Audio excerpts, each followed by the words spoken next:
अस्सलामुअलैकुम to everyone and welcome to my YouTube channel. तो आज का जो हमारा टॉपिक है जो हम पढ़ने जा रहे हैं वो है प्लियोट्रॉपी के बारे में।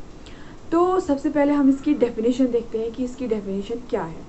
तो इसका मतलब होता है ये एक ऐसा फिनोमिनन है जिसमें एक जीन जो है, नॉर्मली क्या होता है, जो जीन है उसका काम होता है वो एक इफेक्ट दिखाता है। ठीक है, कोई अगर ऑर्गेनिज्म है, अगर वो जीन कोई काम कर रहा है तो वो उसकी बॉडी पे दिखेगा। ठीक है, लेकिन जब एक जीन एक से ज़्यादा काम कर रहा है, ठीक है, तो उस टाइम उस फिनोमिनन को कहते हैं हम प्लियोट्रॉपी। तो हम कुछ एग्जांपल्स देखते हैं जिसके थ्रू हमें ये जो कंसेप्ट है वो क्लियर हो जाएगा। तो सबसे पहले हम एग्जांपल लेते हैं। देखो, ह्यूमंस में एक डिजीज होती है, उसका नाम है फिनाइल कीटोन्यूरिया। ठीक है, रेयर डिजीज है, हर किसी में नहीं होती है, बट जिस भी ह्यूमन में होती है उसमें क्या होता है, एक एंजाइम नहीं बनता है। ठीक है, एक एंजाइम नहीं बनता है, उसका नाम है हाइड्रोक्सिलेज। तो आपको पता है कि एंजाइम्स का क्या काम है। एंजाइम्स का काम है कि हमारी बॉडी में जितने भी जो सबस्ट्रेट्स हैं उनको ब्रेक डाउन करना, ठीक है, रिएक्शन को स्पीड अप करना। तो काफ़ी इंपॉर्टेंट है एंजाइम्स हमारी बॉडी में। लेकिन जब ये एंजाइम नहीं प्रोड्यूस होता है तो इसका एक पर्टिकुलर फंक्शन है। हमारे बॉडी में जो अमाइनो एसिड है फिनाइल एलानिन, ठीक है, इस अमाइनो एसिड को वो ब्रेक डाउन नहीं कर पाता है क्योंकि बॉडी में ये एंजाइम प्रेजेंट है ही नहीं। ठीक है, तो इसको ब्रेक डाउन करने के लिए ये एंजाइम ज़रूरी चाहिए। तो बॉडी में जब ये एंजाइम ही प्रेजेंट नहीं है तो ये बॉडी में एक्यूमुलेट होता जाएगा, तो जो कि हेल्थ के लिए अच्छा नहीं है। तो जिस भी इंडिविजुअल में ये डिजीज़ होती है, दैट मीन्स उसकी बॉडी में हाइड्रोक्सिलेज एंजाइम नहीं होता है, जिसकी वजह से ये ब्रेक डाउन नहीं होता है। ओके, तो इसकी वजह से क्या क्या जो उस ऑर्गेनिज्म में वो जो है असर नज़र आते हैं, जो सिम्टम्स नज़र आते हैं, वो क्या क्या है। सबसे पहले है उस इंडिविजुअल का जो मेंटल रिटार्डेशन, ठीक है, उसके दिमाग की डेवलपमेंट नहीं होती है। ठीक है, और सेकंड उसका जो स्किन कलर है वो भी अलग होता है, वो भी काफ़ी फेयर होता है, बिल्कुल वाइट होता है, बिकॉज उसमें एक पिगमेंट होता है मेलानिन, वो नहीं बन पाता है, जिसकी वजह से जो कलर होता है स्किन का काफ़ी फेयर होता है।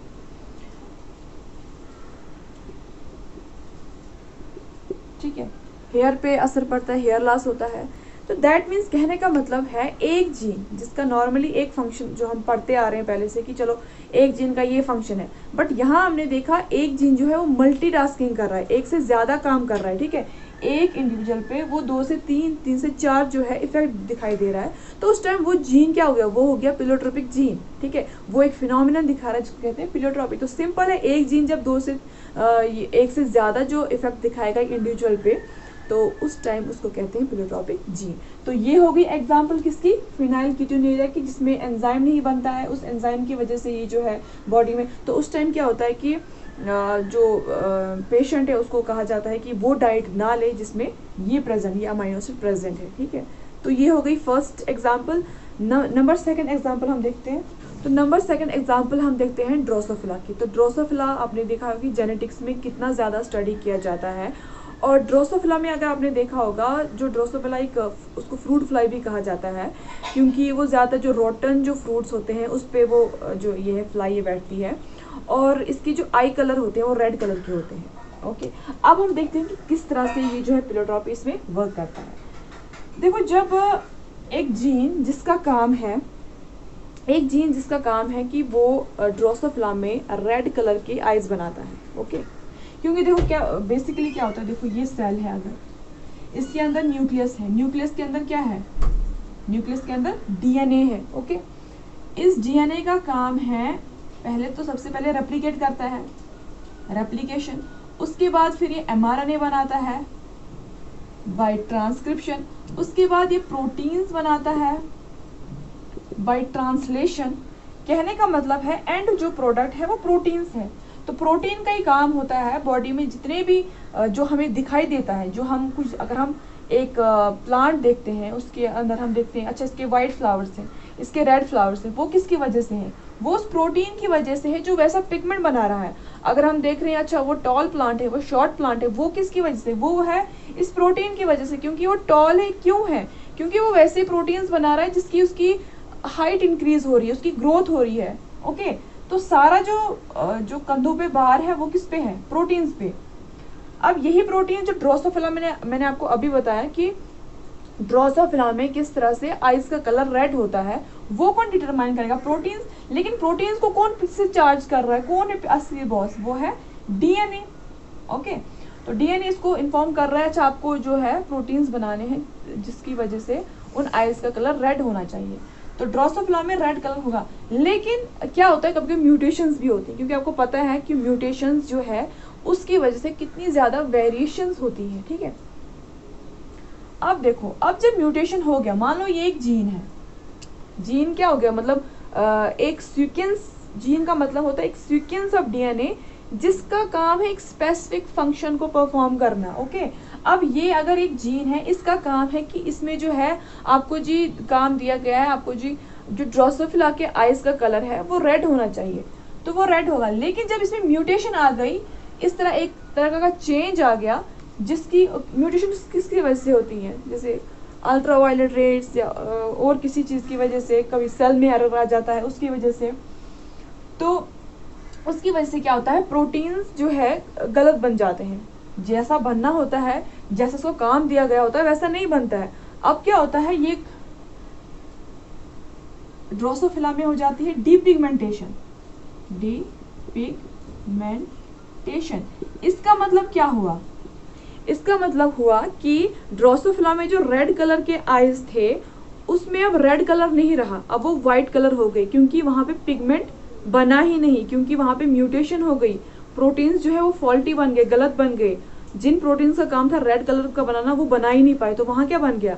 Colourless eyes, that means white, क्योंकि व्हाइट के अंदर कोई भी पिगमेंट प्रेजेंट नहीं होता है। तो यहाँ पे क्या आएंगी? यहाँ पे हो जाएंगी व्हाइट कलर्ड आइज। ओके, तो अब हमारा टॉपिक क्या है? पिलियोट्रॉपी। अब इसको हम किस तरह से एसोसिएट करेंगे इसके साथ? देखो, जब ये जीन ने आंखों का कलर व्हाइट कर दिया, लेकिन साथ में इसने जो ड्रोसोफिला के बाकी बॉडी पार्ट्स थे, अगर ये ड्रोसोफिला है, ठीक है, अगर ये ड्रोसोफिला है, अगर इसकी आइज का कलर व्हाइट हो गया, लेकिन साथ में इस जीन ने बाकी कैरेक्टर को भी इन्फ्लुएंस कर दिया। कैसे? जो बाकी बॉडी पार्ट्स हैं वो भी, कुछ बॉडी पार्ट जो है ड्रोसोफिला के वो भी व्हाइट हो गए। ठीक है, दैट मीन्स एक जीन जो है वो कितने काम संभाल रहा है, आंखों का भी संभाल रहा है, बाकी बॉडी पार्ट्स का भी संभाल रहा है। ठीक है, तो इसका मतलब ये जीन भी क्या है? पिलियोट्रॉपिक है। ओके, मल्टीटास्किंग, मतलब वो जीन जो मल्टीटास्क कर रहा है। ओके, तो उसको हम कहते हैं ये। हो गई 2 एग्जाम्पल। अब हम पढ़ते हैं 3rd एग्जाम्पल, पी। ठीक है, पी को देख के आपको याद पड़ता होगा मेंडल, क्योंकि मेंडल ने पी को ही चुना था अपने एक्सपेरिमेंट्स के लिए। तो देखो क्या होता है, पी में भी क्या होता है कि देखो मेंडल ने क्या देखा था, जब मेंडल अपने एक्सपेरिमेंट्स कर रहा था, क्योंकि उस टाइम उतना एक्सपोजर नहीं था, जितना उसने किया that was more than enough. जो भी उसने, क्योंकि उनको फादर ऑफ जेनेटिक्स कहा जाता है, लेकिन उस टाइम उन्होंने ये भी ऑब्जर्व किया कि अगर वो एक प्लांट देखते हैं जिनका सीड का कलर कलरफुल होता है, तो उसकी जो उस प्लांट के जो फ्लावर्स होते हैं वो भी कलरफुल होते हैं। उस प्लांट का जो एक्सिल होता है वो भी कलरफुल होता है। एक्सिल क्या होता है? एक्सिल होता है जो इस तरह से ये लीफ और स्टेम के साथ इस तरह से छोटा सा पार्ट होता है, उसको एक्सिल कहा जाता है। तो उसने देखा अच्छा अगर इसका सीड का कलर कलरफुल है तो फ्लावर का भी होता है, तो एक्सिल का भी होता है। साथ में उसने एक और प्लांट देखा जिसमें उसने देखा कि अगर एक सीड कलरलेस होता है तो उसका जो फ्लावर है वो भी कलरलेस होता है, उसका जो एक्सिल है वो भी कलरलेस होता है। लेकिन उस टाइम पे उसको ये पिलियोट्रॉपी का कंसेप्ट नहीं था। ठीक है, लेकिन बाद में हमें पता चलता है ओके ये जीन जो है ये 3 कैरेक्टर्स को कंट्रोल कर रहा है। ठीक है, मतलब सीड का कलर भी कंट्रोल कर रहा है, उसका जो एक्सिल है उसका कलर भी कंट्रोल कर रहा है, उसका फ्लावर जो है उसका कलर भी कंट्रोल कर रहा है। तो दैट मीन्स वो भी एक पिलियोट्रॉपिक जीन में आता है। ओके, हो गया ये।